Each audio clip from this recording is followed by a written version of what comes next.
Hey, Kindle, it's Ty Cohen here, and I just want to show you something really quickly. I just was reviewing the outline for a series that I'm having written, and this is a new Ghostwriter, right, that we're bringing on board with team and just expanding on my team. So I've got a ton of Ghostwriters right now, and this season I've been adding even more, which I like to do every quarter or so. So one of the things that I do when I'm hiring a ghostwriter is I like to vet them. So what I'll say is, hey, here's what I want you to write, and I want you to provide me an outline of the entire series as well as each individual book that's going to be written within that series, right? So that's one of the things that I'm looking for, in addition to all of the other stuff that we talk about in the training over at kindlecashflow.com/3 steps. So take a look at this. So I want to show you the outline that I got back, and it's right here. So this is the initial outline, right? So she's written up the synopsis, and then she's given me the general plot, and I'm looking at everything. I'm going to expand this a little bit because I want you to see this. So I'm looking at everything here, and I noticed that there's some spelling mistakes. So there's this, right? There's grammatical and spelling mistakes. So realize, and then there's a double E here. There's some other things that Grammarly or spell check does not point out, like here, reach out to her as neither has Amy, right? So she's got the extra spacing here. And then as I continue to read down through this, there's other grammatical issues as well. Let's see, maybe there's some others here. So there's some others here that are actually, or maybe Steve, that's how she's got the name being spelled, but that could definitely throw people off. So she's got Amy gets angry, but there's no spacing there. Amy 2, right? So the wrong usage of the word 2. A baby's being babysitted by Seth. That could be right or wrong. Realize. So realize being spelled in the way that normally it would be spelled in some countries outside of the United States. So here in the U.S., we spell realize R-E-A-L-I-Z,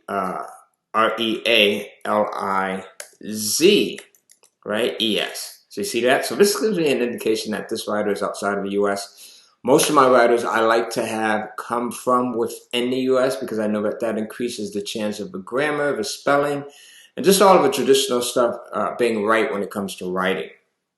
Right when it comes to writing, right? So now I go down and I'm continuing to look at the plots for each individual book. And this is how I like to have everything done. I want this overall plot, but I want a plot for each book underneath that. Now I'm just saying too many mistakes here, right? I'm not going over all of them with you right now, but as I read this, I'm just saying too many mistakes. So the point of this video is to tell you not to ever be afraid of like canceling the relationship with a writer.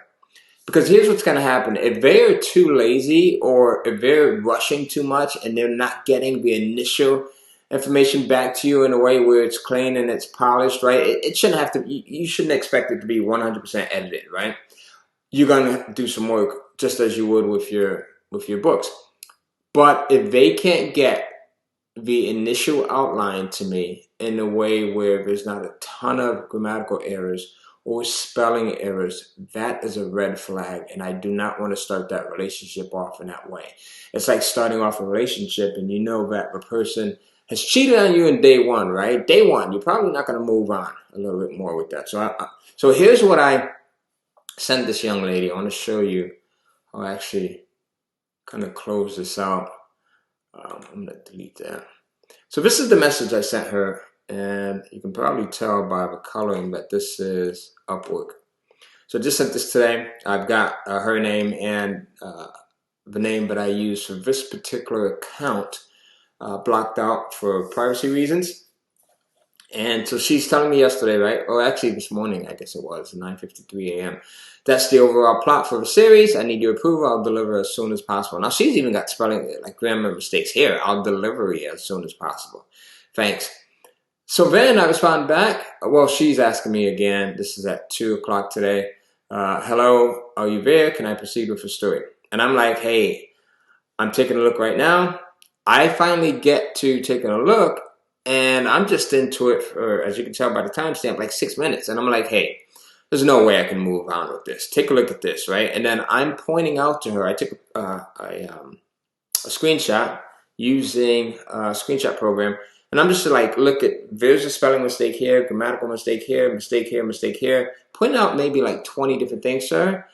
I'm like, listen, I hate to do this, but I'm going to have to cancel this project. There are a ton of mistakes in your outline, and I'm afraid that if you're starting off like this, it'll only get worse. I wish you the best, but I'm withdrawing from this project. Stay well. So the moral of the story is never be afraid of cutting the relationship early.